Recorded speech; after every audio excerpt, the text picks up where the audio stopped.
All right, so with that out of the way, welcome everyone back to another episode of Herbal Prepper Live. Our show airs live every Sunday evening at 7 p.m. Eastern and 4 p.m. Pacific.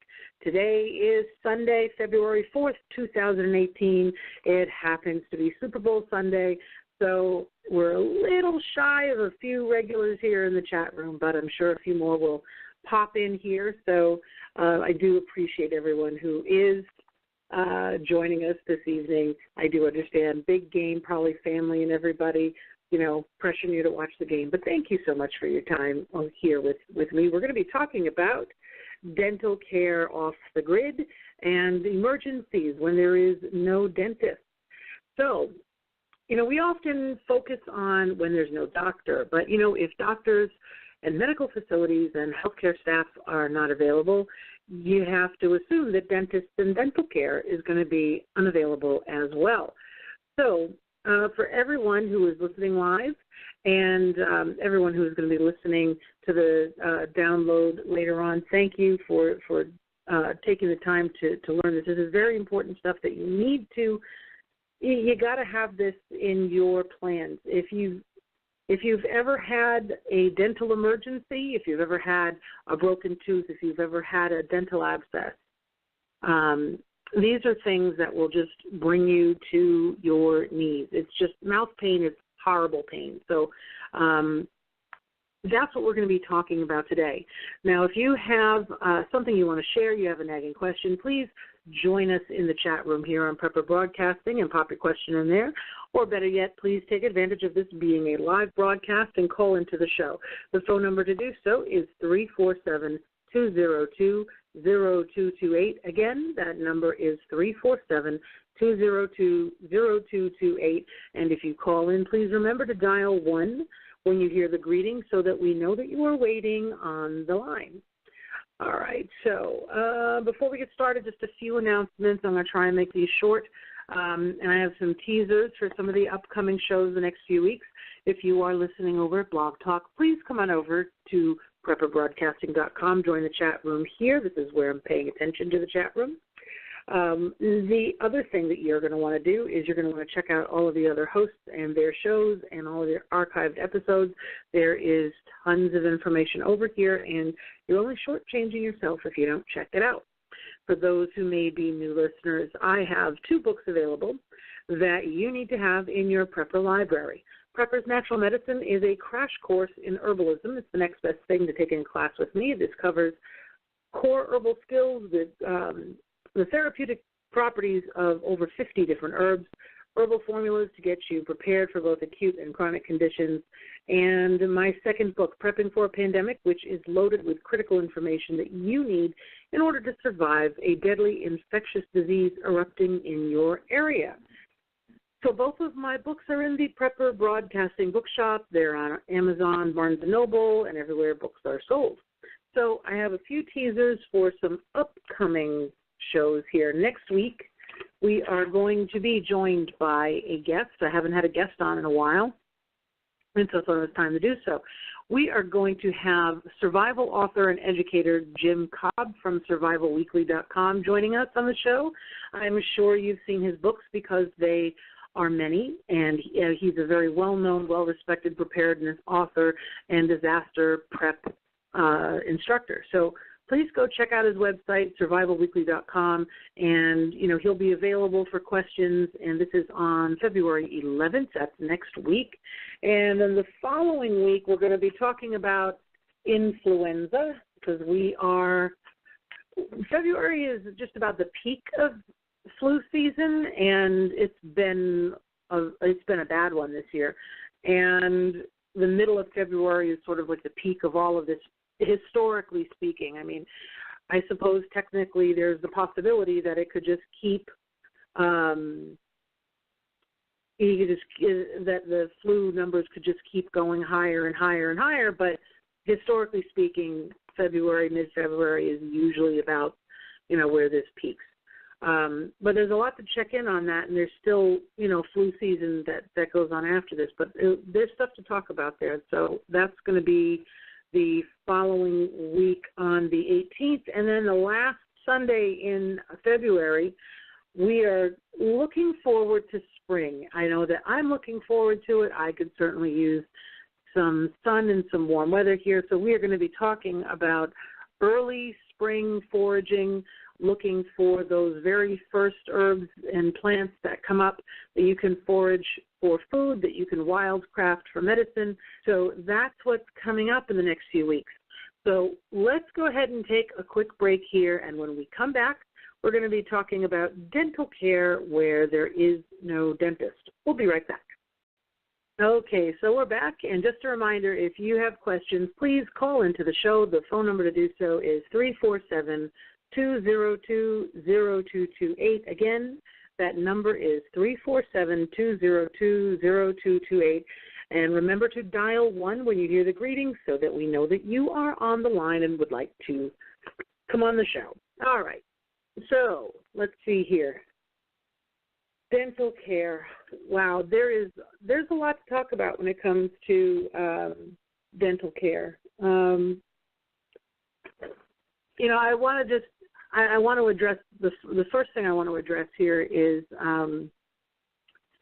we're talking about something that so many people avoid going to the dentist. They just don't want to go. They don't like the idea of it.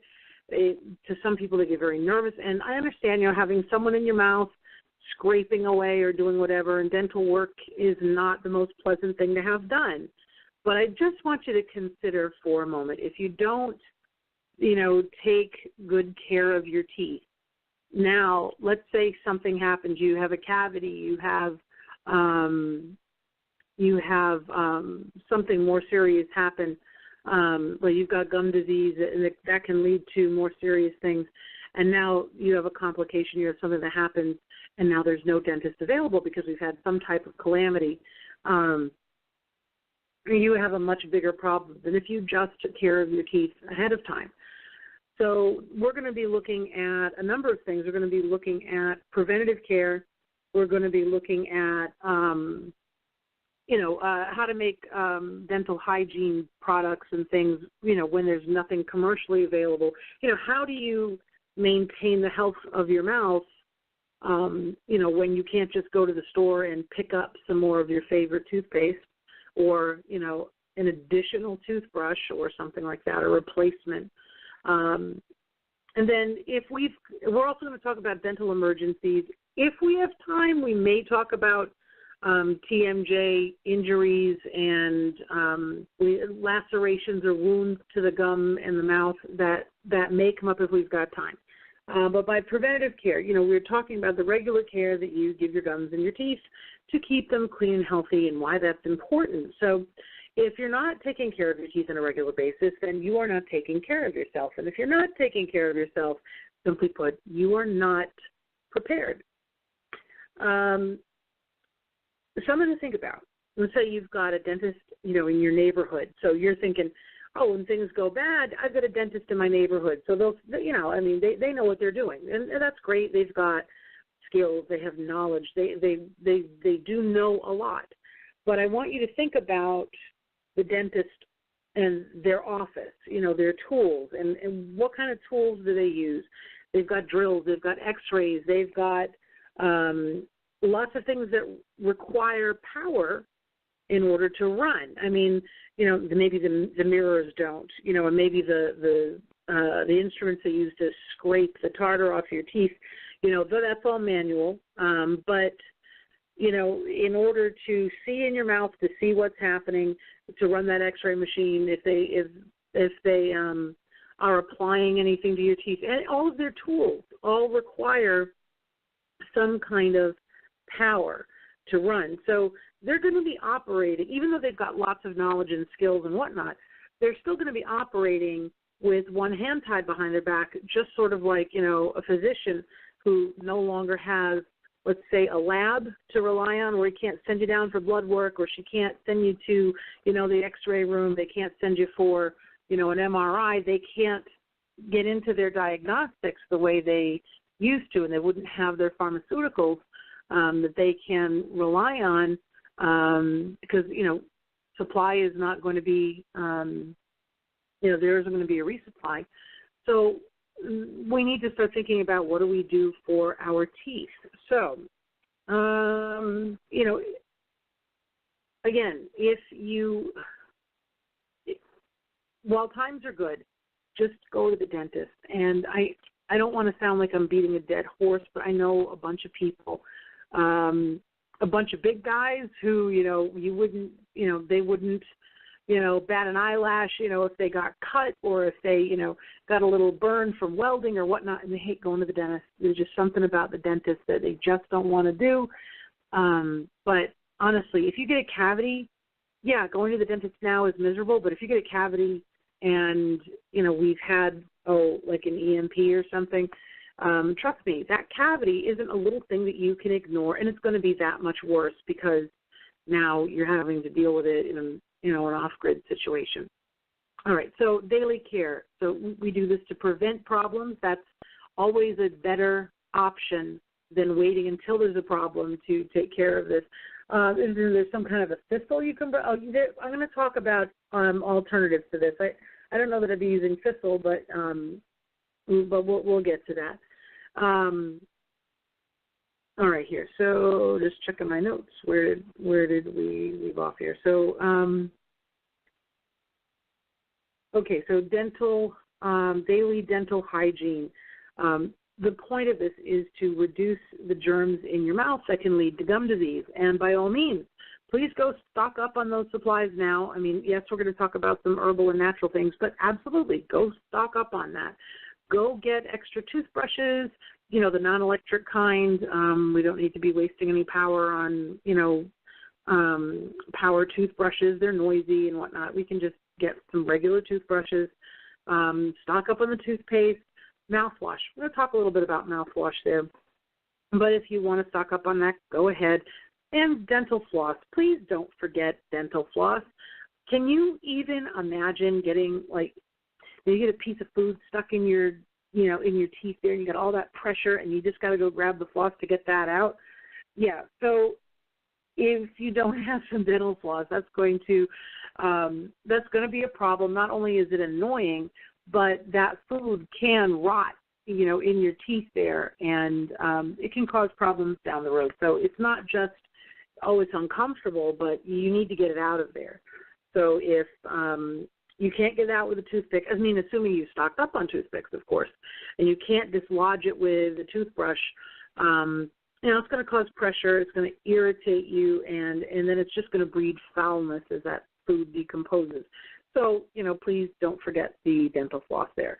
And you can get a lot of deals on that stuff at dollar stores, and they've got a lot of sample sizes, which are, or travel sizes and such, you know, now that the TSA, you know, has to restrict us to these tiny little things when we go traveling. But you can get a lot of those at dollar stores, and you can then go to your wholesale stores or your big box stores and get the bulk size or family size items. So either they'll give you like a huge bottle of mouthwash, or maybe they'll give you like a 5-pack of a large size of toothpaste, but it ends up costing less that way. You know, and what you do is you put all that travel size stuff in your bug out bag, and you put all that, you know, the bigger bulk size stuff in your preps that you store, because, you know, the bug out bag is only for you're going from point A to point B. You're not living out of the bug out bag. You are just trying to get from wherever you are, and, you know, to your secondary or maybe tertiary location. Let me see. Yeah, that's right, Jean. We're going to be talking about an abscess and heart problems from that. But yeah, the small stuff that goes in your bug out bag, you don't have to store, you know, big stuff in there. It's not intended for you to live out of forever. It's just to get from point A to point B.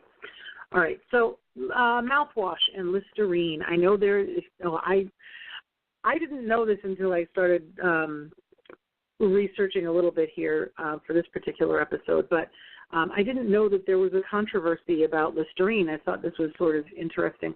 It kills bacteria in your mouth without, you know, differentiating between beneficial bacteria and harmful bacteria. And there's actually a correlation between Listerine and mouthwashes that are that, at that same level of, being antibacterial, using it, and diabetes of all things. So there's the theory that, this bacteria in your mouth is actually critical for proper breakdown of food so that it doesn't cause your blood sugar to go up. I'm not sure that any studies have been done to prove a causal link, but there is a correlation anyway, a pretty strong one. I think you had like a 20% greater chance of having diabetes by using something like Listerine. But I stuck up on it anyway, and the reason I do is because it doesn't go bad, and it's wonderful for a bunch of things, not just rinsing out your mouth, but for disinfecting cuts, for repelling ticks. And if you live in tick country, then that old brown Listerine, not the minty fresh one, but the brown one, if you put that in a spray bottle, ticks tend to not like that. And at some point I'm going to have to do an episode just on Lyme disease, and believe me, you'll want everything in the world you possibly can to repel ticks. The other thing that I'm going to suggest is that you brush more often, not just, during an emergency, because, the better you take care of your health and, the health of your mouth, then the less likely you'll have a problem, but to also do so right now. I know a lot of people just brush their teeth just once a day. They get up in the morning, they brush their teeth, and they don't think about that again. And some people brush their teeth twice a day, which is great. You get a gold star. But it would be better to do it after every time you eat. And I know that I don't want to say nobody, but I know that a lot of people are going to say, I'm just not going to bother brushing my teeth literally after every time I eat. But what I want you to consider is this. If you end up with gum disease, then, and the way to prevent that is to keep your mouth clean, and, to brush frequently, brush after every meal, that kind of thing. If you have gum disease, you're going to end up with inflammation, a little bit of bleeding in the mouth, and so on. And every time you eat, a little bit of that bacteria ends up in your bloodstream. And the more that happens, you raise your risk of that bacteria getting to a vital organ like your heart. And that is a bad day during good times. And so you're probably really not going to want to risk it in bad times. So, if you do, then, I guess be my guest, but, it's not a smart thing to do. The other thing you can do is take care of your teeth and gums. And I know that I must sound like everybody's mom right now, go brush your teeth. But, that's, I guess that's just the way it is. So go brush your teeth. Now, let's assume for a moment that you have, a couple more things. It was amazing the things that I found out that were associated with mouth health, not just the diabetes, but heart disease and strokes were also associated with not taking care of your mouth, not taking care of your teeth and gums. Diabetes, but also arthritis and immune function were also associated with there was a correlation. Correlation doesn't equal causation, but it was a high enough correlation to, kind of get an eyebrow raise. So diabetes, arthritis, immune function, heart disease, and strokes all have a higher associated risk when you don't take care of your mouth. So now let's assume that you have either lost somewhere along the way, or, maybe you had to abandon all of your preps, or maybe you've used everything up that you have stored. So what do you do? Well, the World Health Organization recognizes something that they call a chew stick as an effective means of dental hygiene. And so what a chew stick is, it is a root or a twig that you have been chewing on one end, and it kind of flattens out the end, and it ends up with these splayed, frayed ends, and it kind of ends up with a brush-like quality to it. And these the ends of this here, they they use the saliva in the mouth to break down the biofilms on the teeth, the gums, and inside of the mouth, and they keep the entire mouth clean. So there are a number of different things you could use for these chew sticks. Licorice, there is an American licorice that you can find wild growing around, learn to recognize it. It's not as sweet as the licorice that we're all accustomed to getting from the herbal store, not the candy shop. I'm not talking about that licorice. But let's see. For licorice, that root is a very pleasant tasting, sort of a stick. So that is one reason why you use it. But you can also use birch. That's another fairly pleasant tasting one. You can get marshmallow root and use that as well. If you want to make this chew stick a little bit more antimicrobial, you can do that. You can soak it in tinctures. So a tincture is an alcohol extraction made from some type of an herb. So you get some herbs, you stick it in a jar, you cover it with either something like Everclear. If you've got fresh herbs, you use something like Everclear. If they're dried herbs, you use something like vodka. And you let it sit for about 6 weeks, strain out the plant material, and then you reserve the liquid behind it, and that's your tincture. And you can soak your chew stick in, let's say, a very antimicrobial tincture. So if you want something pleasant tasting, then, you could make a tincture out of peppermint or cinnamon, or you could find wintergreen growing around, and you could use that. If you've got cloves, you can use that as well. And, all of those things are going to be both antimicrobial and pleasant tasting. And you soak the stick inside the tincture, and then you take it out. You let it dry. The alcohol is going to dry off, but you've now got a bit more of an antimicrobial chew stick. And then you would just sort of go around and scrape your teeth clean. It's that action's a little bit more important than having like a toothpaste. So now, speaking of toothpaste, what would you do to replace that? Well, the easiest thing to do would be to make a tooth powder. Once you start getting into paste, now we have to look at ways of making sure that this doesn't go bad. So I'm going with the simplest of things here. So a tooth powder is something that you would just dip your, and you want to keep these in individual containers. They're small. That way everybody has their own, because I think this idea of like this one big jar of tooth powder that everyone in your family was using is just really gross. So everybody needs to get their own little jar of tooth powder. But you would take a dry, either a dry toothbrush or a dry, let me see here. Oh, someone's popped a link in the chat room there. I'll check that out in just a moment. But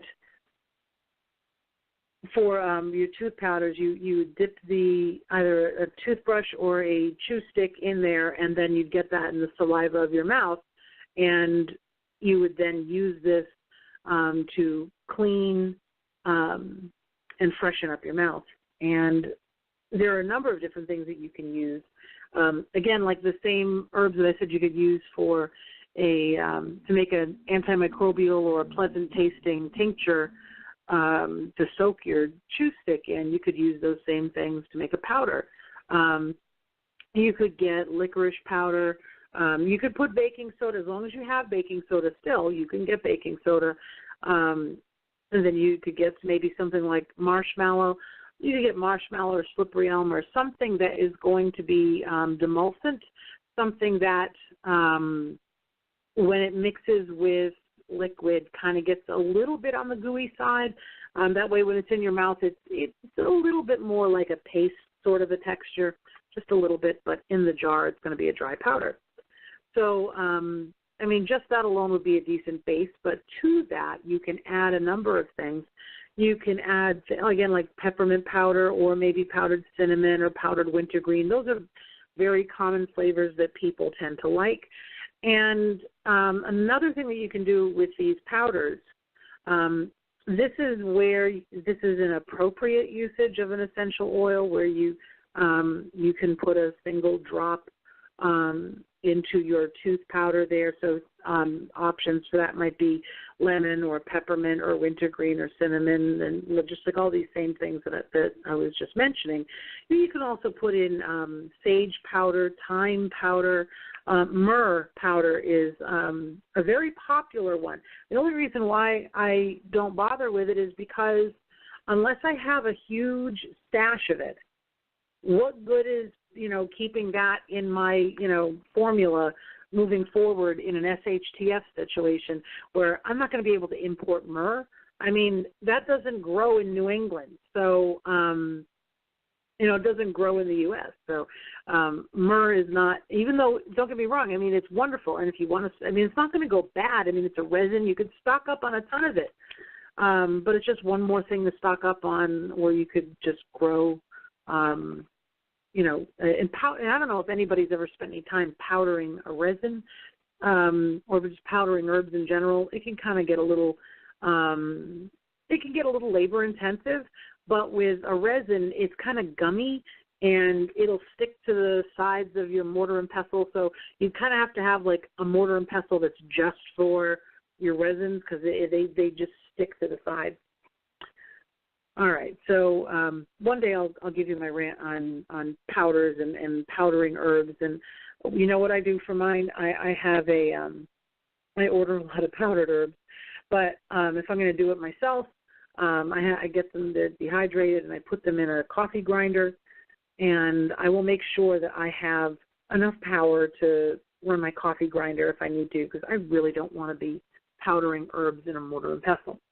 So sage and thyme, those are also antimicrobial herbs that would be wonderful to put in a tooth powder.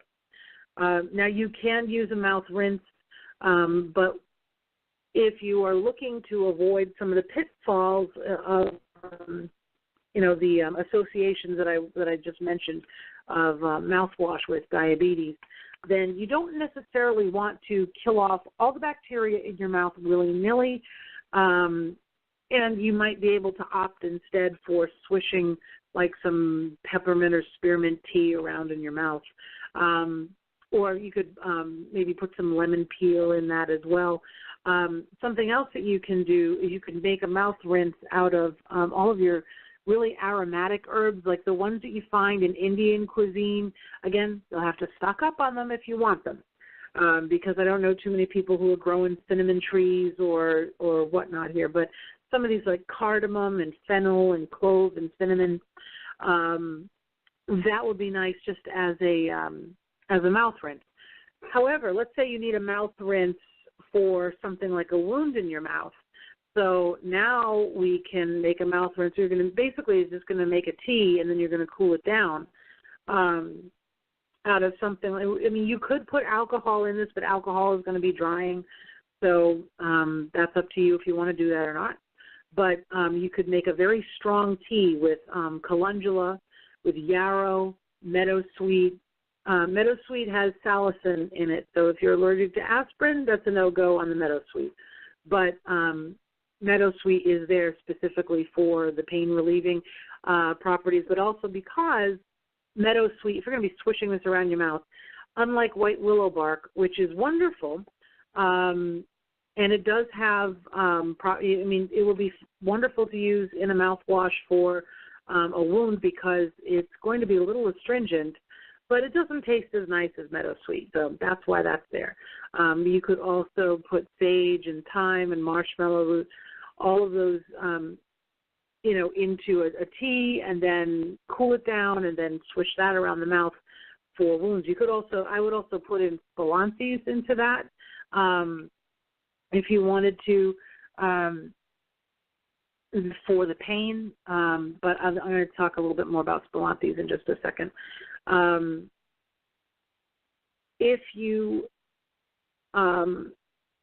If you wanted to, you could add myrrh to something for wounds for the mouth, because again, I don't bother with it because I don't think I would be able to have it on a long-term basis, but you could stock up on it. I mean, it's not going to go bad.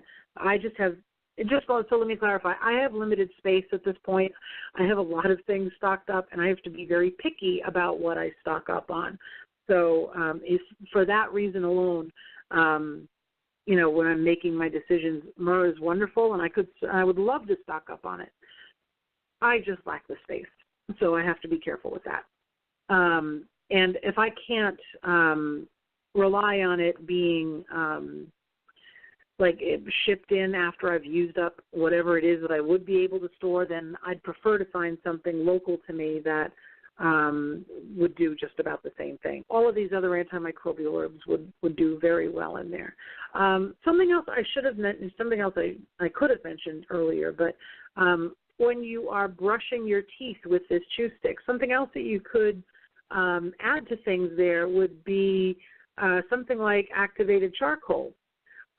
Activated charcoal is sort of like a natural whitener to it. It's going to make your mouth all black when you first put it on. If you've ever brushed your teeth with charcoal, it's sort of like, oh my gosh, what did I just do? You get the toothbrush, you get it wet, and put some water on it, and then, you put the powder on it, and you put this in your mouth, and all of a sudden you have all this powder, this black powder all over your teeth and your gums, and it looks like a nightmare. And it will take you several times to get all of it out, but it is a wonderful natural whitener. It does wonders for the mouth there. Let's see here. So you don't have to have activated charcoal. You could use regular charcoal and powder it up.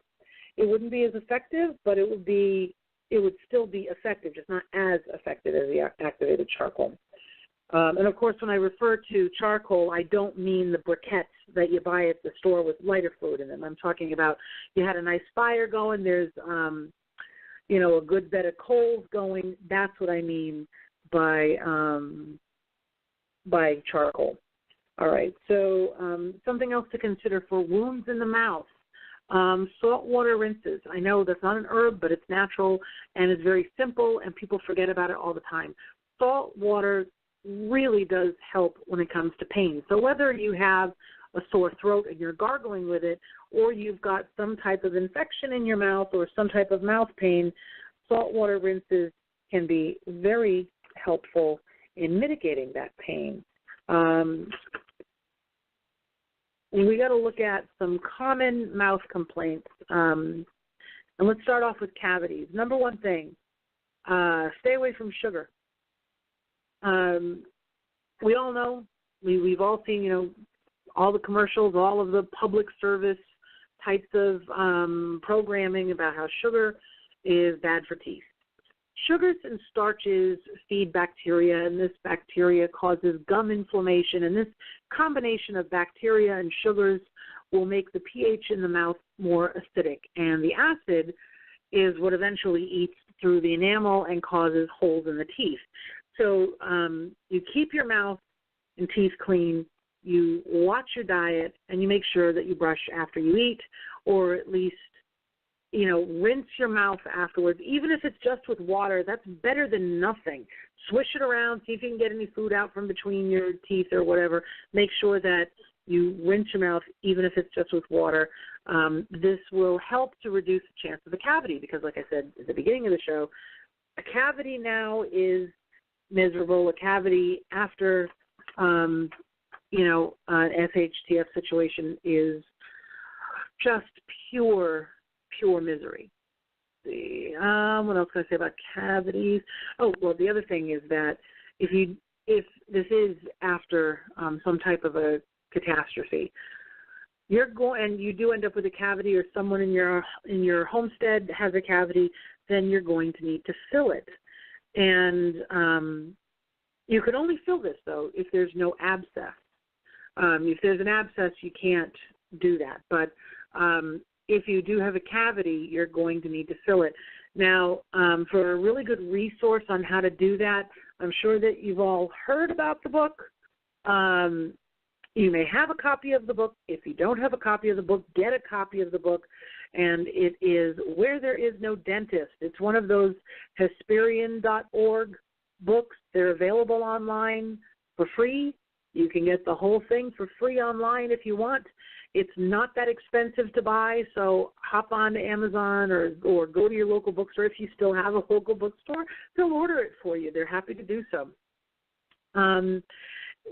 This is, I mean, if you can't afford a book right now, then go on to the website at Hesperian, HESPERIAN.org, and they've got a bunch of them. Let's see here. There is a bunch of books there from Where There Is No Doctor, of course, the one I'm mentioning right now, Where There Is No Dentist. They have a midwifery guide. There's tons of information there.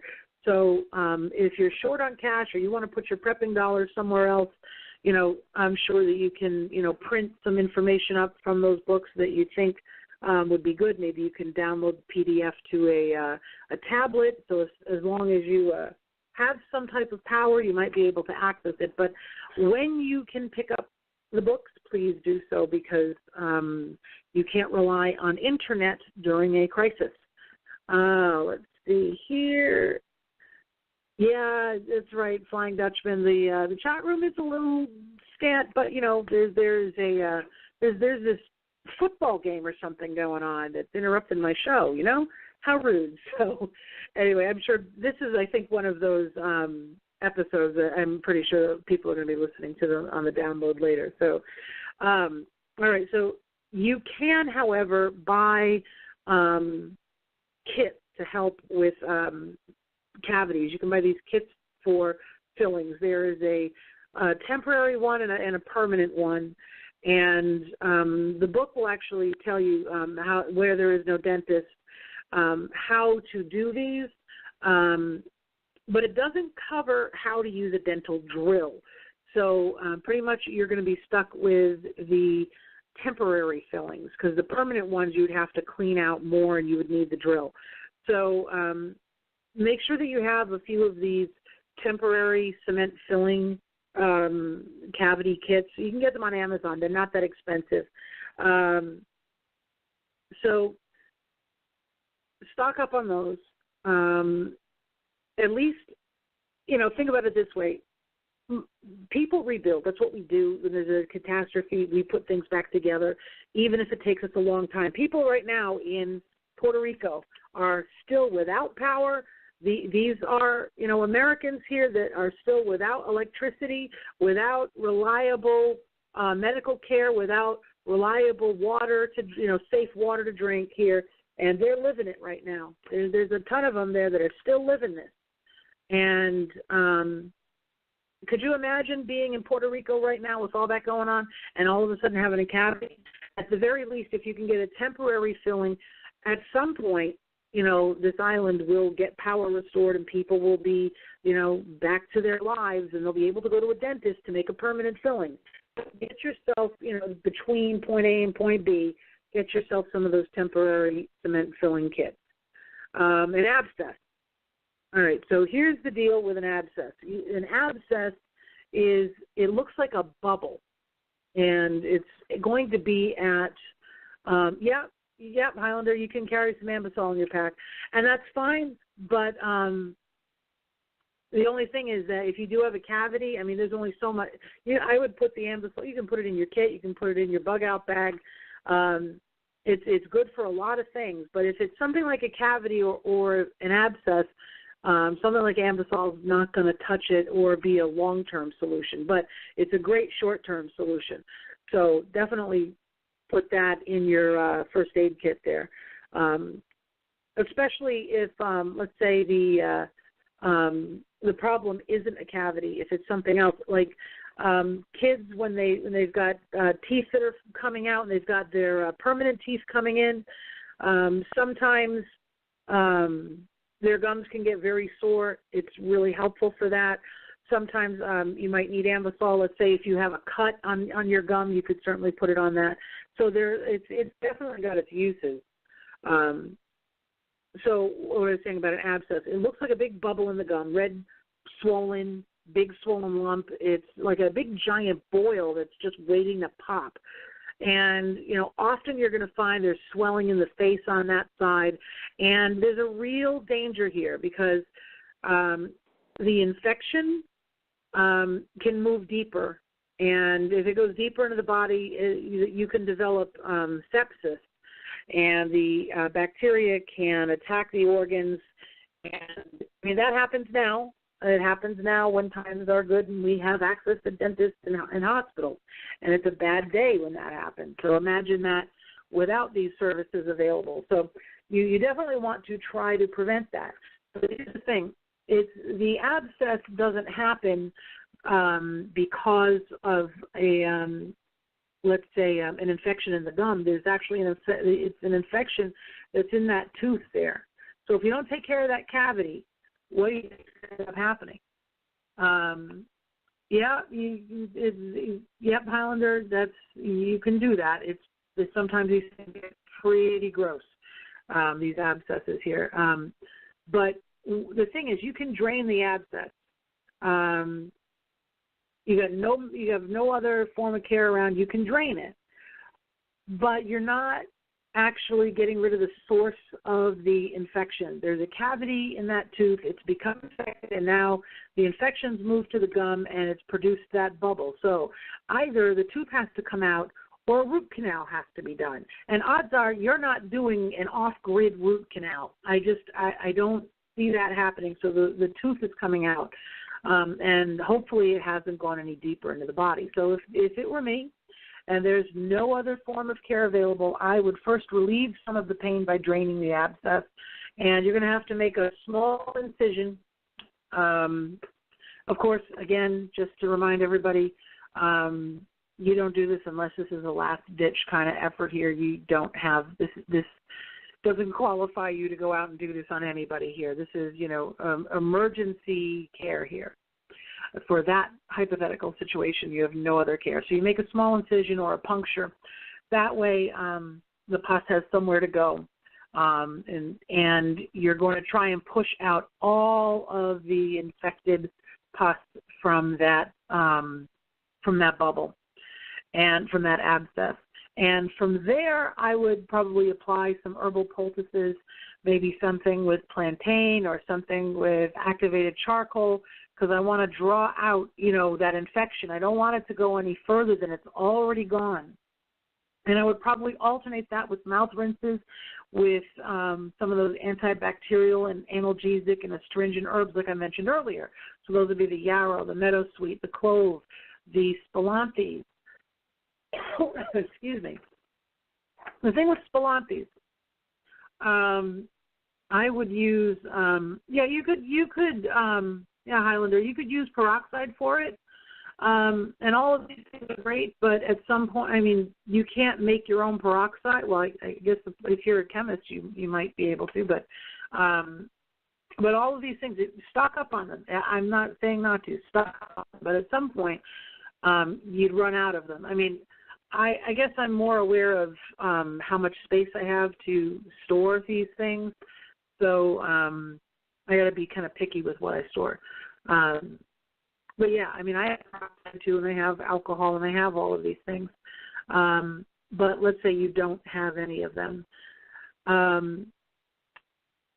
Then I would also try these poultices, these herbal poultices, the charcoal poultice, just pack it against that where you just cleared out all that pus, and you want to get that right on there to hopefully draw out any more of that infection. It doesn't go anywhere, it doesn't go any deeper. And, you also will end up hopefully dulling some of the pain. The other thing that you're going to end up having to do is remove that tooth. So you only remove a tooth when under a few circumstances. You only do it when you absolutely have to. You don't just start yanking teeth, there's a little pain, let's pull it. You pull a tooth when there's constant pain that keeps you up at night. You pull a tooth when there's an abscess or where the root has become broken. So let's say you have a broken tooth There's usually going to be some pain and some bleeding. If the nerve is exposed, then the tooth has to get pulled. If not, you might be able to get away with filing down the sharp edges, and that's preferable to losing a tooth. You're going to have to check on it, make sure it doesn't turn dark or that a bubble forms below the gums, because then you're going to have to pull that too, because that means the root is cracked and it's got to come out. So those are the things. If you've got constant pain that keeps you up at night, if you've got an abscess or there's a broken root, pulling a tooth is the last resort. And yes, I knew I was going to see the string in the doorknob. You can do that. You can also, however, get a couple of tools, some dental equipment. They're all available on Amazon, online, and in some drugstores. They're not that expensive. You can get this. It's called a probe. Well, it's a probe, but it's called a spoon, and you can get that with another tool. This is all in that where there is no dentist book. A spoon, an elevator, and a couple of forceps. There's something called an upper universal forceps and a lower universal forceps. And you get in there and you kind of work the tooth out and you yank it. And unfortunately, that's not going to be pleasant. But that's where that herb spilanthes comes in that I was talking about earlier. Spilanthes, it's a very unusual looking flower, but it's one of its folk names is toothache plant. Toothache plant obviously tells you what it does. The thing is that you can buy it dry, and it's pretty useless dry. It's got a little bit of oomph in it, but not a lot of it, not compared to the fresh plant. So if, in the planning phase of your herbal garden, make some room for some spilanthes. And what you do is you're going to collect the spilanthes flowers. You're going to chew on them, and they have a numbing action, and you can make this into a tincture, and then you can apply this, and it's also antibacterial too. So you can, you would use. So looking in the chat room here, clove bud oil. I don't know if you've ever tried using it. I have, and I know that chewing on cloves is something that people have done, and I know that recommending the essential oil of cloves, put that on toothaches before. I've got to tell you, it just burned my gums. I suppose that would make me stop thinking about the toothache. But it was an unpleasant experience. I'm sure that there was some antimicrobial action going on there, because it's an essential oil. They all have some antimicrobial action, and clove does have a bit more so.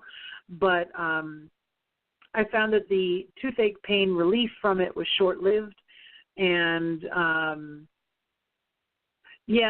know you say you can put it on the tooth itself, not on the gum tissue, but good luck with that. You're trying to apply that to yourself. It moves around in the mouth. The moment the saliva touches it, it's all over your mouth. I just didn't find it to be that effective. I would certainly put it in, let's say, a mouthwash to use, and it's diluted a bit, but you're still going to get that antimicrobial action of it. You may still get some of the pain relief from it, but just applying it neat onto a tooth in the mouth, there's no way of keeping the saliva off of it. It's going to get all around your mouth. Now, if you're putting it on one of your back teeth, great. If it works for you, that's fine. I've used it a few times, and I found that to me the pain relief didn't last for very long. It was minimal, and like I said, I would probably use something like spilanthes. The other thing is with essential oils, and I know I've mentioned this before, and we're just about at the end of the show, so I got to kind of wrap this up. But with essential oils, they, again, to resupply, you may have an issue. It's not that I don't stock them, I do, but I don't rely on them because they take a lot of material to make your own and some expensive equipment. But anyway, we are at the end of the show. So remember, next week, Jim is going to be coming on the show as our guest. He is, you can go check out his website at survivalweekly.com.